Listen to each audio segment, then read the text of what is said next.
was to lose you, but you did not go alone. For part of us went with you the day got cold. God looked around his garden and he found an empty place. Then he looked down upon the earth and he saw your precious face. He put his arms around you and he lifted you to rest. God's garden must be beautiful. He always takes the best. Yes, he always takes the best.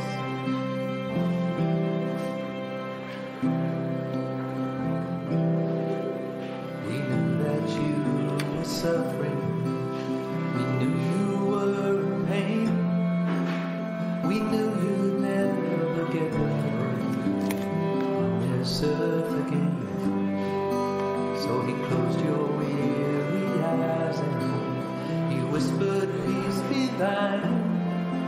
Then he took you up to heaven, so gentle, so kind.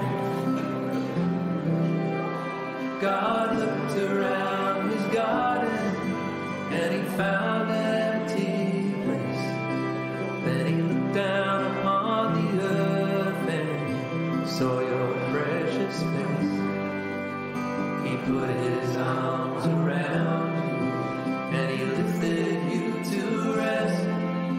God's garden must be beautiful. He always takes the best. Oh, God's garden must be beautiful. He always takes the best.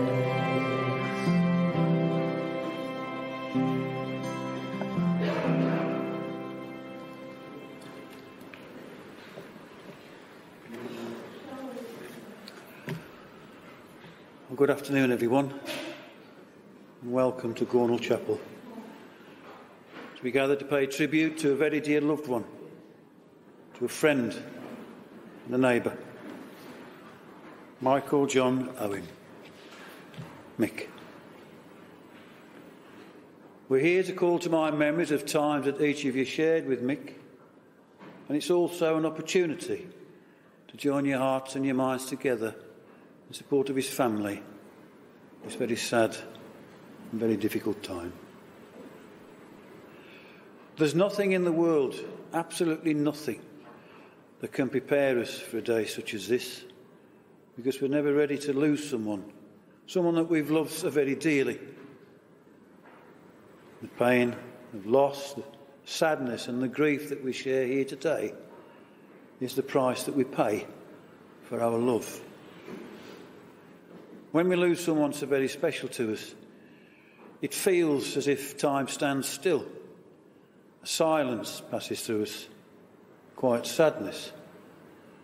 And then comes a longing, just for one more day, one more word, even one more touch.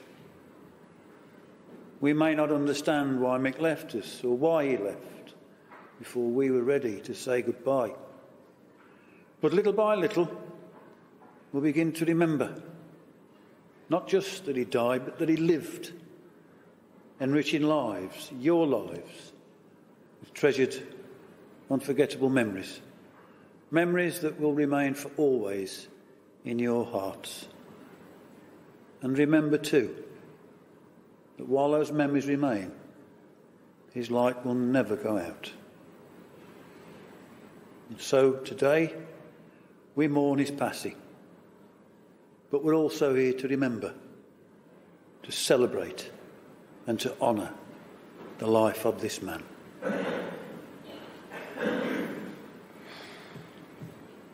And I'm grateful to Gina for the following memories of Mick, of the man and his character. Thank you. She writes that Mick was the fourth child to be born to Tom and Pat Owen. He was always a mommy's boy, born and bred in Tipton. That's where his heart was and will always be. a younger brother to David, to Peter and to Sister Sharon, an in-law of Linda, Glenys and Paul. Mick had a good relationship with his brothers, but a special bond with his sister Sharon, and that won't ever change. Gina continues that we met in the June of 1987, and we moved in together 7 weeks later, and together ever since. We married on the 17th of November 1995.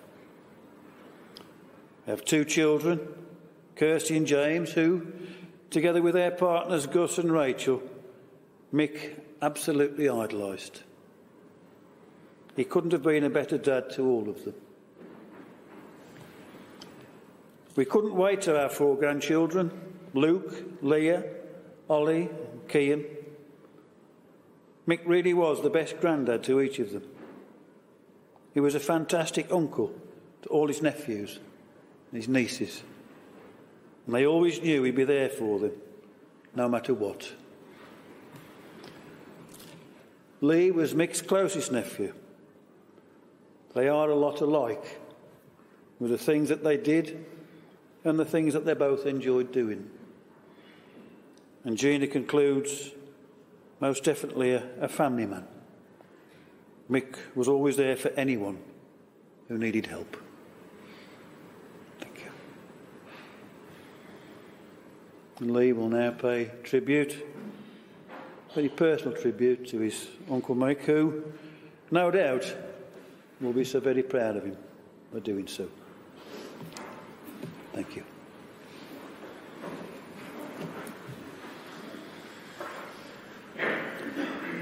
You can adjust the microphone. I'll just have my mask on. Good afternoon, everybody. I'd like to thank you all for attending this celebration of Michael John Owen's life, better known to us all as Mick. I call this a celebration. Why? Because you know Mick, he wasn't one of us to mourn, grieve. In fact, he would have wanted us all to laugh, smile, cherish the memories that we share with him. Take a look around the room. The colour yellow is all around. This is because it's Mick's favourite colour, which explains a lot about him as a person. Yellow, it's a colour for happiness, in which he brought to all our lives. It's a colour for optimism, as he was always full of hopefulness and confidence about the future success of everything around him. He was always hopeful about winning the lottery, and he kept a stash of lottery tickets on his mantelpiece, waiting for the day. Every time I saw him, he said he'd wanted to treat everybody if he won. And he would only ever purchase his tickets from the same shop every time. It's the colour of creativity. Mick loved making things, building things in the house and around the garden. He was always up to something. Yellow, it reflects sunshine, which he brought to all our days. Illuminating and cheerful essence are the descriptions of an individual who favours yellow. And as everyone will agree, when Mick entered the room or came to visit or he was visited, he would always have that cheeky smile and that glint in his eye, and that's how he made us feel. I would always joke with Mick and say, in a film you could play Pablo Escobar, and if he was a video game character, he'd be Super Mario. And this is due to his distinctive moustache. It was brilliant, and let's be honest, myself and many others couldn't grow one with our fluff. If I could describe Mick's personality of anyone, it'd be Peter Pan. He was a free spirit, he was mischievous, and he never grew up. Mick's life was an adventure, and we were all his lost boys, and he was the leader. Outdoors played a big part in Mick's life. He loved camping, caravanning, and his garden was his castle. He always had ponds full of fish. The kids loved to go there and visit, see all the fruit and veggie grown for them to pick, as much as the adults. Loved to see how his amazing garden was always well kept all the time. The happiness in the face seeing the children The happiness in his face, seeing the children happy in his garden, brought him much joy. Engines, motors, anything that had one, Mick was fascinated with. Whether it be cars, motorcycles, a passion which brushed off on me personally, boats, chainsaws, all types of tools, he loved to own or tinker with something. We all know stories involving Mick, but I'd like to share this short one with you, which has always been memorable to me. At the time, Mick's latest obsession and adventures involved boats and sea fishing. And after several boats fixed up, owned and tried between Mick and his friends, they thought they really had the one. Mick and his friends set out early one morning with a boat in tow and headed for sea. Early, you may say. This might have been to avoid the harbour master and the authorities witnessing their boat launch down the slipway. All excited with their most important goods on board, a fish finder, rods and reels, they headed out to catch. During the journey, their engine gave up. Not able to get it running again was not a worry for these lads. They had a secondary engine for reliability, and there was no disabling this boat and its men. Only those on board will know if the fishing continued, with one engine down, or the sensible option of returning to shore had commenced. But it happened. The backup engine gave up too, leaving Mick and his crew of friends stranded at sea. Most likely already worrying, being at home, his loving wife, my Auntie Gina, answered the phone. As luckily Mick had eventually got a signal. Mick then instructed Gina to contact the Coast Guard and gave instructions of their location.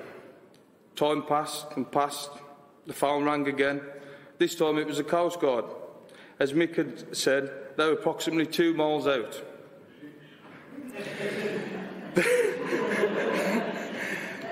The Coast Guard then reported that they had been out further than that and they could still not find them.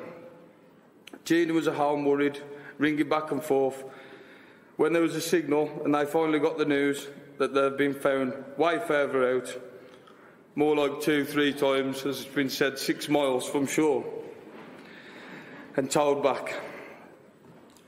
The reason I hold this memory of Mick's famous story when he told me was a smile on his face. It was like looking at a naughty school kid.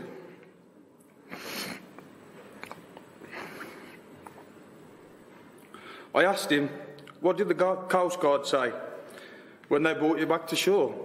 And Mick said, they were nice, but they gave us a ride telling off because we had no radio, no life jackets, no flares, no first aid kit and no insurance. That's all. Now I want you all to take a moment to think of a memory that you share with Mick, or a story about Mick that you hold. We will continue to celebrate Mick's life at the Noah's Ark pub following the ceremony, and personally myself and many others, I'd love to share those stories and precious memories. We love you, Mick. Fly high up there, Peter Pan, and carry on with those amazing adventures until we meet again. God bless.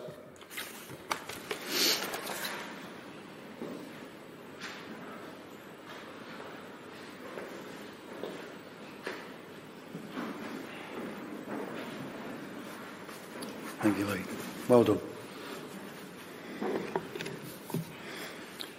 Just take a few moments now to listen to hymn, The Old Rugged Cross. It's sung for us by Cantamus Spalding.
Michelle will now pay her tribute to Mick for us.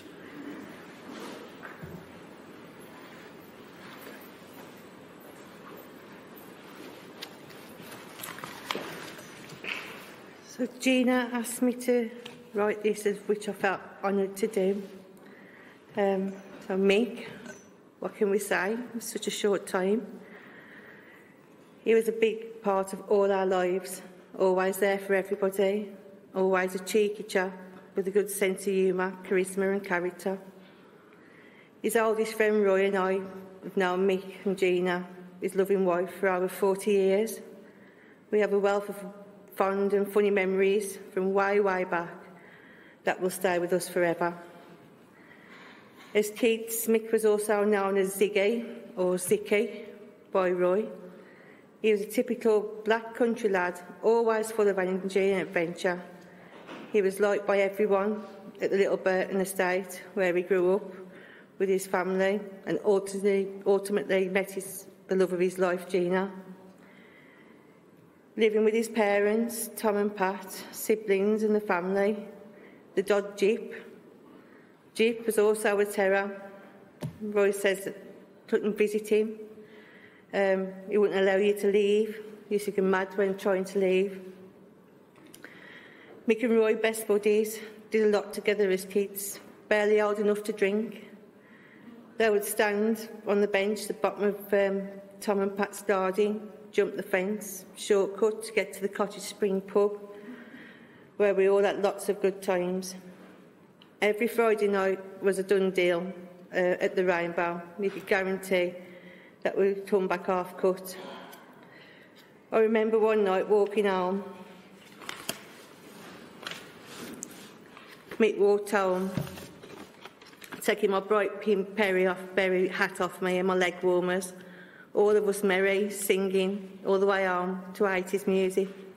We must have sounded like Cat's Choir in the street, early hours of the morning, and were really good old days. We all knew Mick's favourite passion was fishing and fish. Mick and Roy would go for hours with the Whitehouse family from the Burton. I can remember when he first built his fish pond in Rosemary Road. Took me down to show me his fish and taught me to put my finger in the pond. The fish started feeding because he threw food in as well. I was absolutely horrified when one started to suck my finger. Mick absolutely creased with laughter because I panicked, thinking they were going to bite it off. Mick also had a passion for motorbikes again. Mick and Roy, always off on the travels. Mick's pride and joy was his blue RD250 motorbike. They took it out for a spin at Stourport once. They wasn't too impressed on this occasion. They had to push the bike all the way back from Stourport to Tipton after they managed to pop a piston in it. Mick's life changed the day he met the love of his life, Gina. Roy and I introduced her to him on Gina's front garden when she lived at the Burton. Something Gina very often cussed me about when they're testing each other's patience as married couples do. Mick has always been a caring, devoted dad, loving to both Kirsty and James.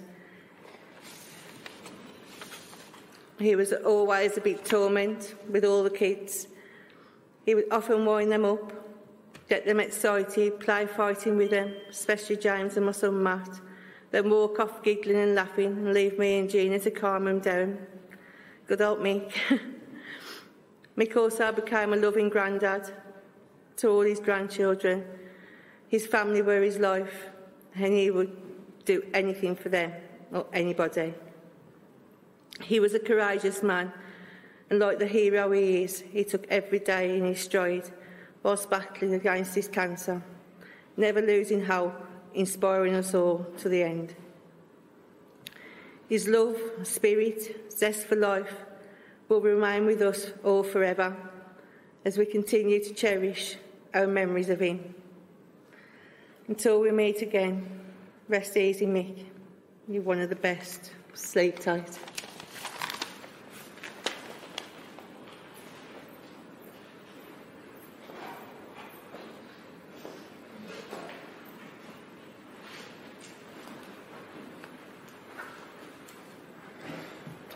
Thank you, Michelle. I'd like to thank you all for being here today, and just to repeat the offer that Lee mentioned, please do join with the family at the Noah's Ark Public House and share your memories together of Mick. It's so important, because he was important to each of you in different and special ways. And the pain of loss and the sadness that you feel today is a measure and a reflection of the bond and the relationship that existed between you. And in a way today we grieve for ourselves too, because we know that life will never be the same without Mick. The joy of having someone that you've loved so very dearly may be lost. But the joy of having had that relationship in the first place, and the delight and the comfort of his memory, that can never be lost, and that will never be taken away. There's never been and never will be anyone in the world quite like Mick. We'll take our leave of him with the greatest reverence and the greatest respect. If you're able, would you please stand?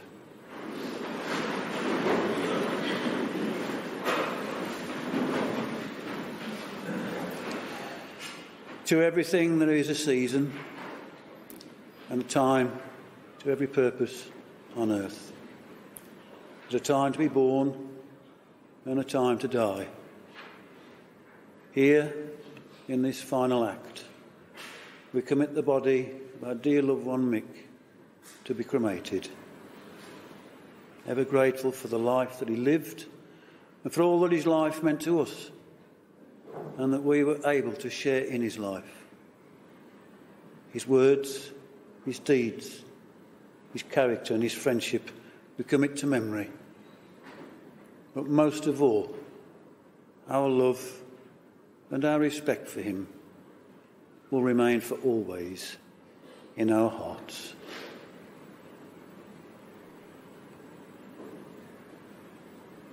Please be seated, everyone.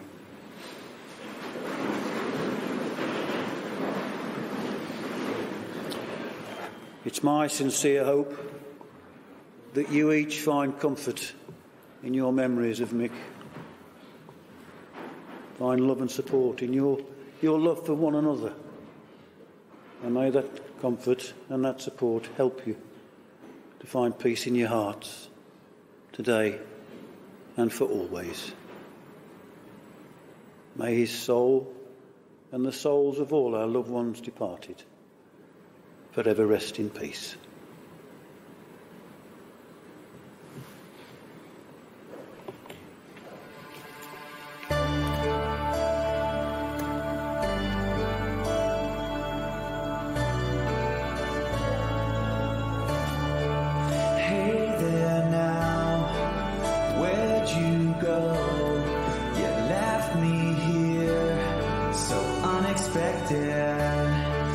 Changed my life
Hey there now, where'd you go? You left me here so unexpected. You changed my life, I hope you know, 'cause now I'm lost, so unprotected. In the blink of an eye, I never got to say goodbye. Like a shooting star, flying across the room, so fast, so far. You were gone too soon, you're part of me, and I'll never be the same here without you. You were gone too soon.